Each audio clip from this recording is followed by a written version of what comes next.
বাংলাদেশের সাম্প্রতিক রাজনৈতিক ও সামাজিক পরিস্থিতি বিশ্বজুড়ে আলোচনার বিষয় হয়ে দাঁড়িয়েছে। বিশেষ করে সংখ্যালঘুদের উপর নির্যাতনের ঘটনা নিয়ে যুক্তরাষ্ট্রসহ আন্তর্জাতিক মহল গভীর উদ্বেগ প্রকাশ করেছে। আজকের এই ভিডিওতে আমরা আলোচনা করব কিভাবে মার্কিন প্রেসিডেন্ট জো বাইডেন এবং তার প্রশাসন বাংলাদেশের পরিস্থিতি নিবিড়ভাবে পর্যবেক্ষণ করছে এবং কী ধরনের পদক্ষেপ নিচ্ছে।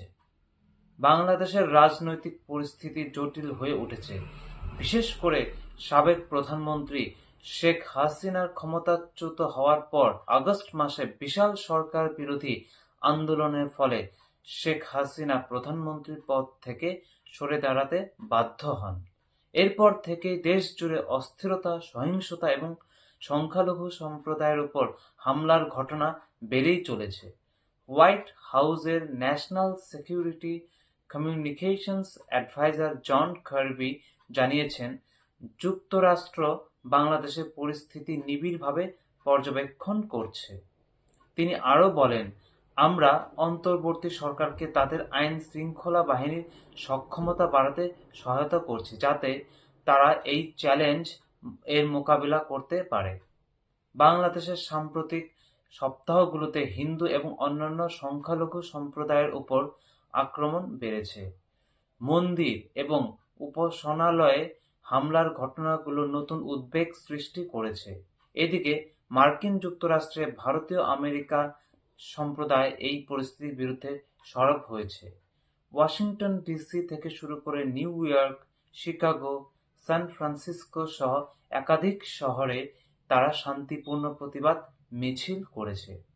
তাদের দাবি, সংখ্যালঘু হিন্দু সম্প্রদায়ের উপর হামলা বন্ধ করতে বাংলাদেশ সরকারকে কঠোর পদক্ষেপ নিতে হবে। জন কার্বি বলেছেন, ধর্মীয় ও জাতিগত সংখ্যালঘুদের সুরক্ষা নিশ্চিত করা অত্যন্ত গুরুত্বপূর্ণ। অন্তর্বর্তী সরকারের নেতারা বারবার বলেছেন তারা এই নিরাপত্তা নিশ্চিত করবেন। আমরা তাদের কথা রাখার জন্য চাপ দিচ্ছি। ভারতীয় আমেরিকান কংগ্রেসম্যান রাজা কৃষ্ণমূর্তিও এই ইস্যুতে সরব। তিনি মার্কিন সিনেটের ফরেন রিলেশনস কমিটিকে আহ্বান জানিয়েছেন যেন বাংলাদেশে সংখ্যালঘু নির্যাতনের বিষয়টি রুবিও সেক্রেটারি অব স্টেট হিসেবে নিশ্চিতকরণ শুনানিতে তোলেন। বাংলাদেশের বর্তমান অস্থির পরিস্থিতি আন্তর্জাতিক মহলের জন্য একটি গুরুত্বপূর্ণ পরীক্ষা। বিশেষ করে সংখ্যালঘুদের অধিকার রক্ষা এবং দেশে আইন শৃঙ্খলা পরিস্থিতি পুনরুদ্ধার করা এখন অত্যন্ত জরুরি। প্রিয় দর্শক, আপনারা এই বিষয়ে কি ভাবছেন? মন্তব্যে জানাতে ভুলবেন না।